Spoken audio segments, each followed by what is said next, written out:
Well, hello, everybody. Dave Stevens here, coming to you from the home offices just up the street from ESPN, where the Home Run Derby used to be. And we're going to miss those things on ESPN now that they don't have baseball. But we have a lot of baseball to talk about today. And this is the All-Star edition. And if you're wondering why I'm wearing a St. Paul Saints uniform, well, it's the closest I ever became to an All-Star, though I did pinch hit for an All-Star, but enough of me. Let's bring in everybody that's a part of today's show. I got my buddy Troy Geary in Minnesota at a Twins game. And, of course, our special guest and old friend of the show is Bert Blyleven joining us from Florida. Bert, how are you, my friend? What's going on down there? My inspirational individual, Dave. It's an honor for me to be with you and Troy. Well, thank you. And Troy is about to watch as this goes to air. The Twins looks like going to lose. Troy, what happened today? Twins looks like they're going to fall a hard-fought game 7-4. It's bottom of the 10th here. It went out, but you never know what can happen. All right. Well, this is being taped while that's going on, but we are here to talk about the All-Star game. And since I've got a friend who has pitched in a couple of those All-Star games, Bert Blyleven is joining us now. And Bert, what are your memories of the Fall Classic and what that was like when you were a pitcher back in the day? Well, my first All-Star appearance was back in 1973. I came up at 19 years old, and a couple of years later, I had an opportunity to pitch in Kansas City at the All-Star game, and got to be honest, I was nervous as heck. I was supposed to start the fourth inning.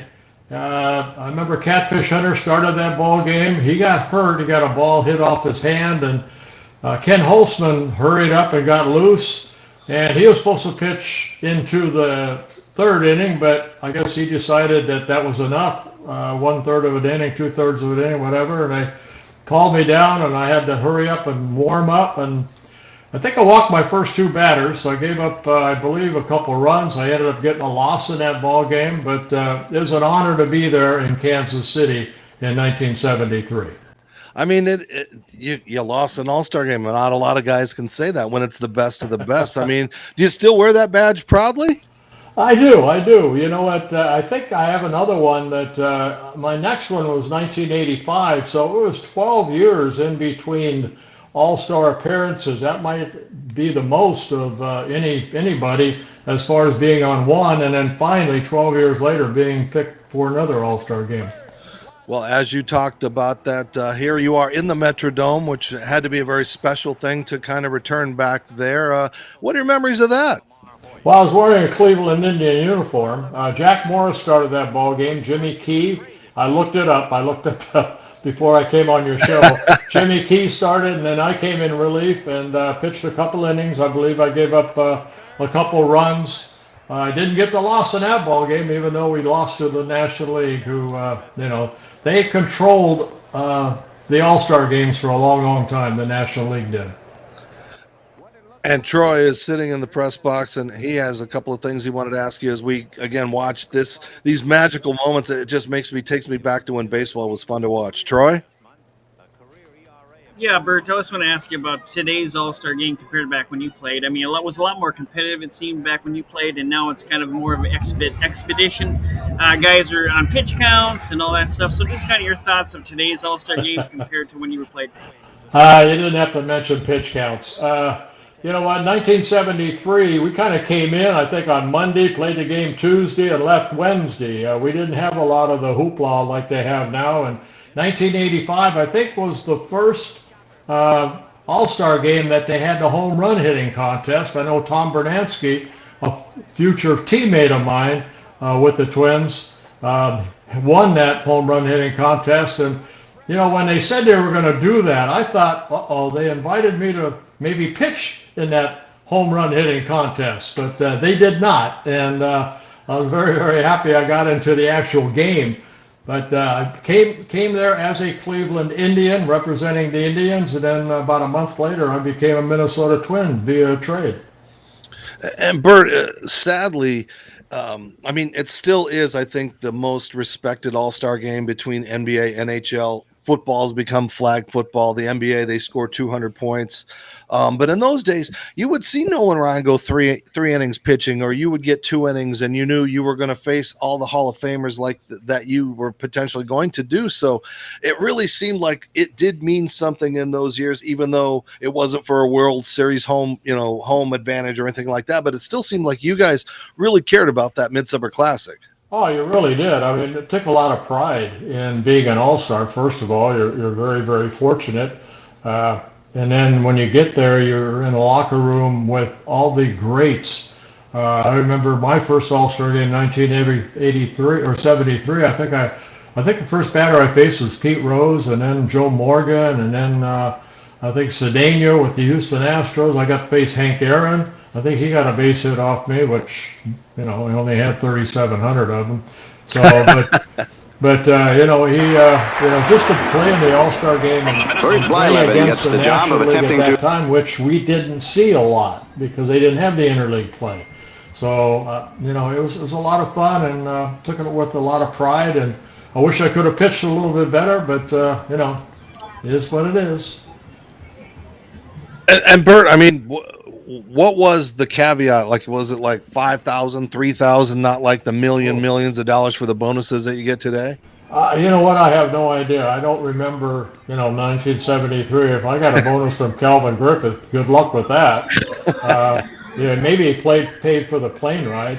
1985, probably, I don't remember. I don't think I had anything in my contract. If I made an all-star game, I got extra bonus. It's just an honor to be there.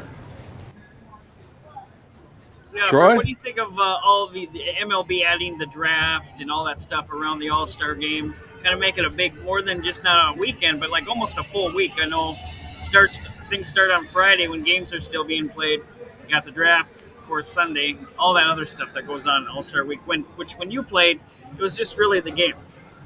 It was just a game, yeah, but I like what they've done. I think baseball's done a great job of promoting themselves, with the Monday events they have, and then the All-Star game, the softball games I think that they put in. Of course, the red carpet gives everybody a chance, I think, to see a lot of their stars who they idolize or look up to walking down that red carpet. And then the All-Star game itself, along with the home run hitting contest, a lot of functions, a lot of pride, I think, of everybody. I think now that makes the All-Star team, they should have a lot of pride on being there and representing their ball club. Bert, well, what was that like, especially in 73 for you? I mean, I know you were a fan of the game, so suddenly there's a Willie Mays, there's all of these stars that, especially there was no interleague in those days, so you wouldn't get to interact with a lot of these guys. So what was that like for a young kid like you then? Well, as a pitcher, you have to face, some of the best. You mentioned Willie Mays. I mentioned Hank Aaron before, and Pete Rose, Joe Morgan, Concepcion, I think, was on that ball club. That's when the Reds were really coming into their own. But, it was an honor to be out on that mound and with that ball in my hand and trying to get somebody out and to do the best you can. And you always did, and we so appreciate your career. And it is great that you are now in the Hall of Fame. And we're going to take a little break, and we're going to come back, talk about what that was like for you in the Hall of Fame and those inductions. And again, a former teammate who you were going to see at Cooperstown who is no longer with us. So you are watching a very special All-Star edition of the Gary Stein and Stevens Show with Troy in Minnesota, Bert Blyleven, Hall of Famer and two-time All-Star joining us. So don't go away. We'll be back right after this. Serendipity Yacht Cruises and Events wants you to come party with us. We're bringing the fun to the Houston Bay Area. Stay tuned for all of our incredible events throughout the year, featuring amazing food and drinks, live entertainment, special guests, and so much more. Fun, new, different. Serendipity Yacht Cruises and Events is where you want to be. So come party with us. It's more than a yacht. It's serendipity. Introducing the world's first temporary airbrush tattoo kiosk, iTattoo, bringing wearable, shareable temporary body art to live events. iTattoo stands for Interactive Temporary Airbrush Tattoo Unit. The team is raising additional capital for this incredible iTattoo concept, putting ink on skin at scale. I'll say it again, folks, ink on skin at scale. This will be the coolest addition to any event, and imagine the reactions when you add body art to the mix. Cool kiosks for a large venue or event, and it's super sponsorable. If you or anyone is interested in talking about the cap raise or the unit itself, please reach out to Nathan or Chris at itattoo.life.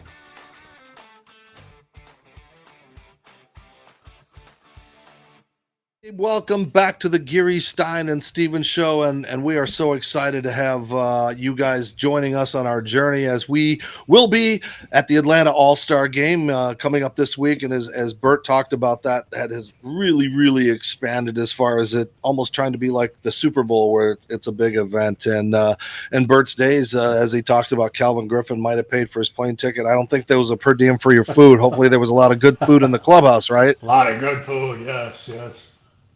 Well, as we wind down the second part of our show, we touched on it, and I still think it's a travesty that it took Bert so long for you to get that call to the hall when you had those numbers and the consistency and everything that went along with it. But you finally got it, and just take us through what that day was like. Well, you know what, I was pretty upset, I think, from the years building up to that, and I got very close, I believe, on my 13th year, and then the 14th year I was finally put in as relief. I know that I was hoping my dad would be with me. I lost him with Parkinson's about 5 years prior to that, and but I felt him. I felt him during my speech. I felt his presence looking down from heaven, and my mother was there. My wife Gail and our children were there, so it was a day that I will never forget. Yeah. Bert, I just want to ask you about one of your former teammates that sadly just passed away and got elected Hall of Fame posthumously, in Dave Parker. Just kind of give us one of your favorite memories about playing with him, or maybe All-Star game. Well, you know what I remember about Dave Parker, he's a heck of a guy. He was a guy that in the clubhouse was very vocal. He was, of course, a very big man. My son Todd, at that time, I think was about 6 or 7 years old, and he would go and always, when he was in the clubhouse, go say hello to Willie Stargell and Dave Parker. They kind of lockered next to each other, and Dave would put out his big hand like this, his arm, and my son would kind of grab both of his muscle here and then just kind of teeter-totter back and forth. They call Todd Howdy Doody. So it was a lot of fun, and I agree with you guys. I mean, Dave's took a long time to get in. He's going to be missed. I know his wife Kelly. I've got to know Dave, and I mentioned I lost my dad to Parkinson's many years ago, and Parkinson's finally got the best of Dave Parker, and I know he's going to be up there looking down at all of us, and we're going to be praying for Dave, which I have already. I miss him.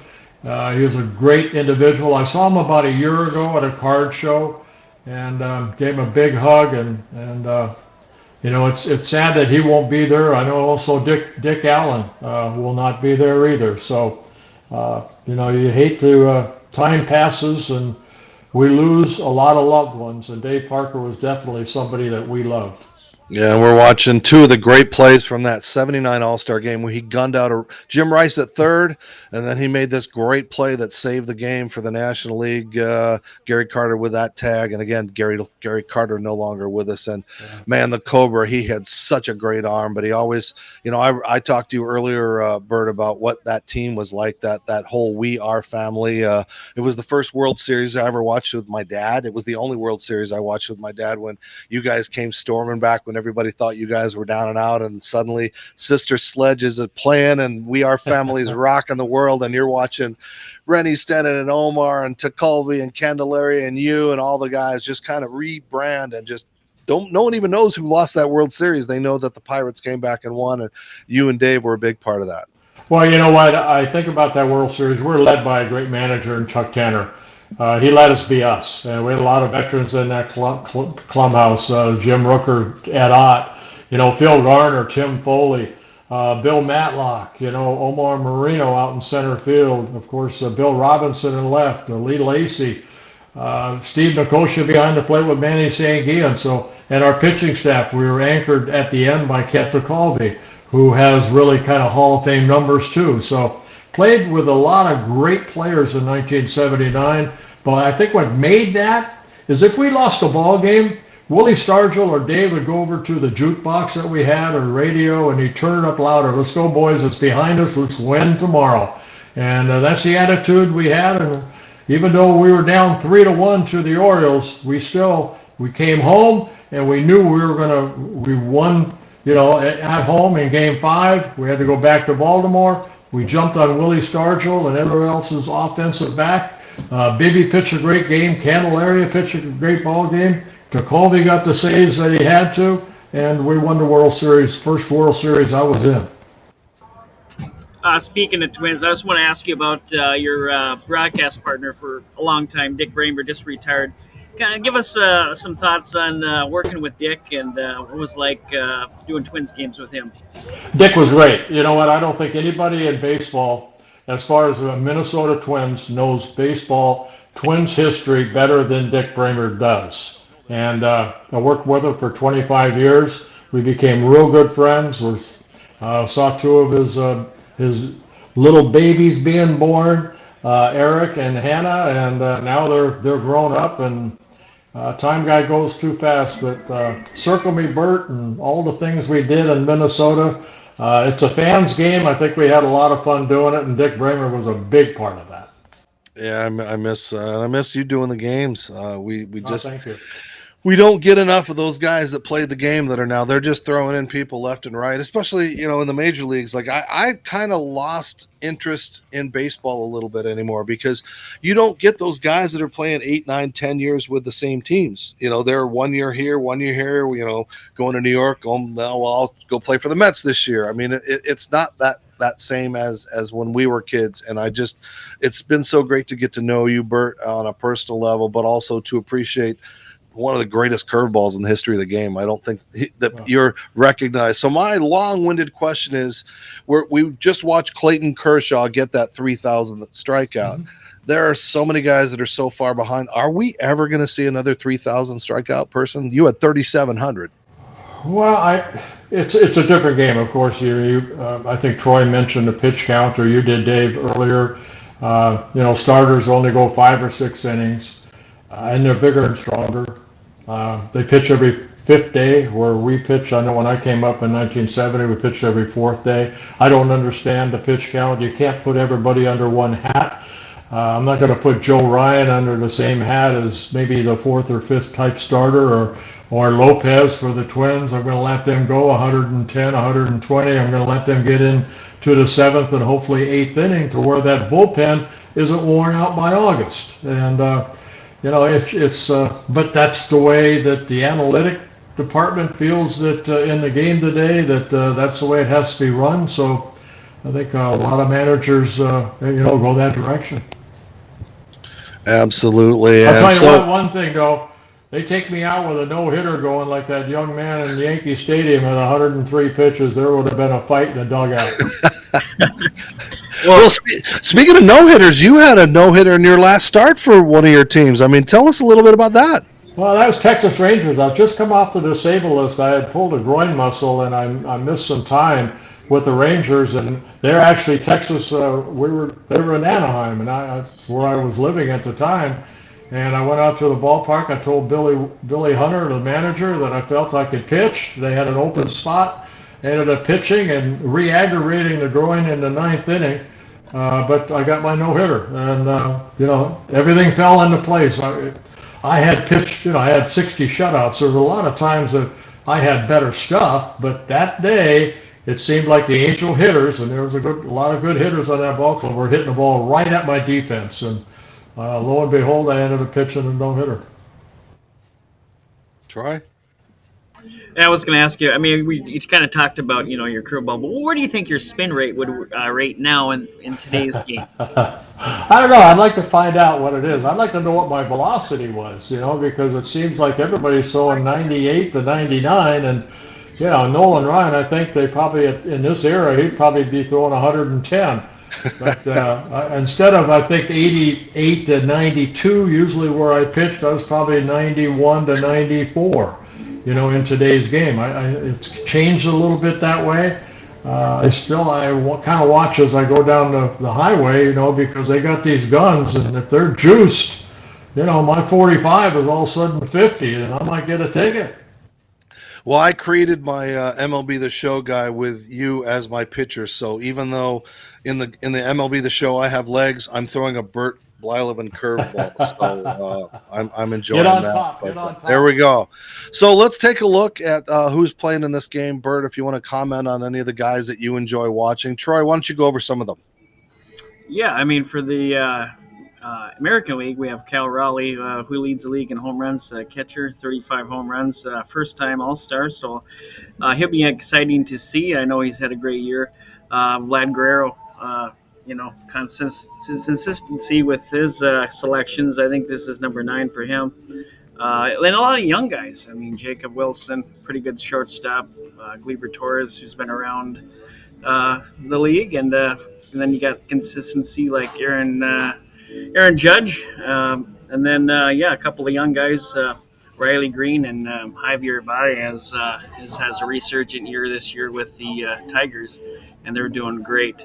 As in the National League, I mean, like I said, a lot of these young guys, Kyle Tucker, Pete Crow Armstrong, first-time All-Star, pretty fun to watch. And then where everybody likes to see Shohei Ohtani, I'm sure he'll have a huge following, especially the Japanese reporters. We're going to have to fight over them when we get to Atlanta because they just hound the guy. But it's just going to be one of those weekends that's going to be fun for all of us.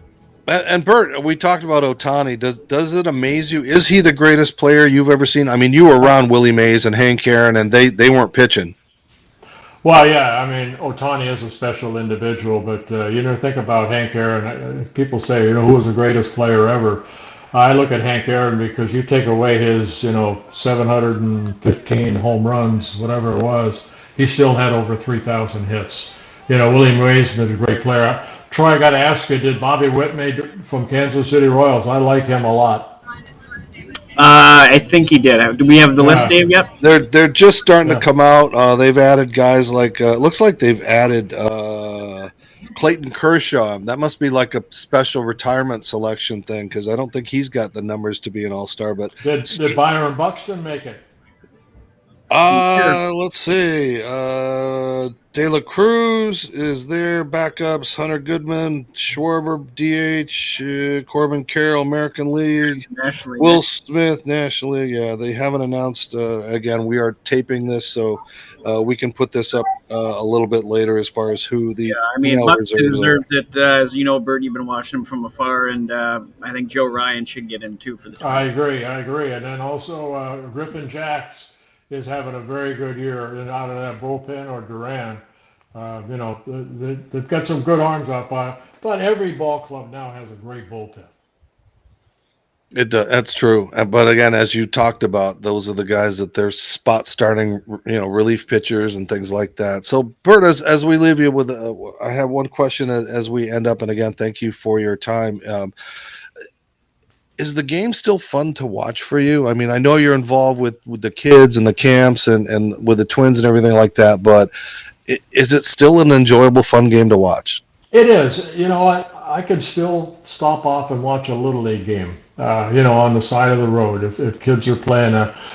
We have a house that's not too far from a big park, and there's always kids out there playing. Of course, Dave, don't not love the game. The game is a great game, even though it's played a little bit different now.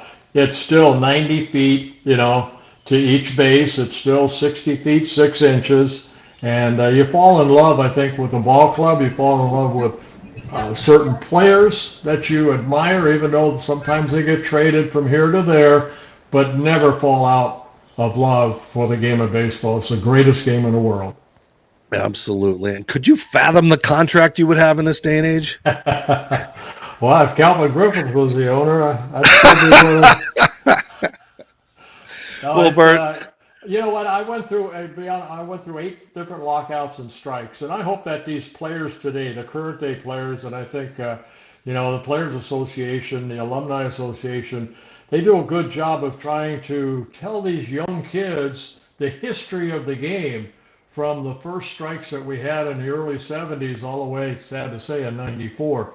Let's not let that happen again. But I went through 8 of them. I've lost a lot of playing time because we were fighting for the players and the future of the game of baseball. Absolutely. Well, Troy, final thoughts? Yeah, Witt did get in, and they're just announcing through. So I'm hoping Bucks and Ryan get in too. Hope so too. Thank you. All right. Well, that'll do it for Bert. For Troy, next time you see us, we'll be in Atlanta. All kinds of things going on there. The futures game, the draft, the softball, celebrity, although I question celebrities that they've announced. But hey, everybody wants to stay safe and not get hurt. So again, for Bert and Troy and myself, this is Dave Stevens. You've been watching the Geary Stein and Stevens Show All-Star Selection Show. Bye, everybody.